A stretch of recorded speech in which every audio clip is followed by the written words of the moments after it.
Otroci s posebnimi potrebami, večinoma so gibalno ovirani, si šolanje na daljavo popestrijo z dnevi dejavnosti. Prejšnji petek so učenci od 6. do 9. razreda skupaj z učitelji spoznavali Dansko, seveda na daljavo. Živjo.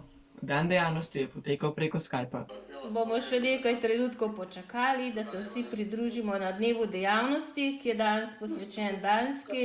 Upam, da ste vsi udobno nameščeni. Učiteljica nam je prebrala Andersenovo pravljico Srečna družina. Največji zeleni listi, ki rastejo pri nas, so gotovo repuhovi listi.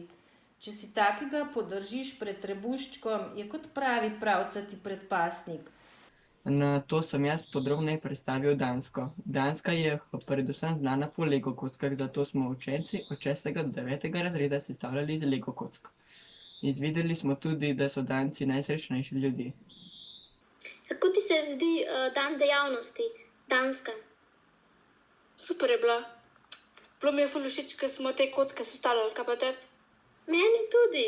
Meni je bil ta dan zelo všeč, ker že od malih nog sestavljam rad Lego kocke, iz njih sestavljam vozila. Kot vidite na posnetku, sem sestavil majhno ladjico, ki jo upravlja kapitan. Kako se ti zdi šola na daljavo?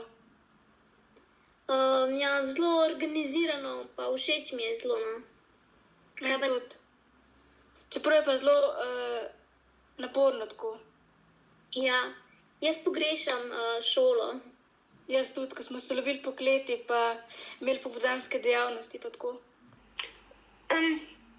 V naši šoli poteka v Skypu. Meni je to osebno ful všeč, saj je ful praktičen in ful organiziran. Hvala za pozornost.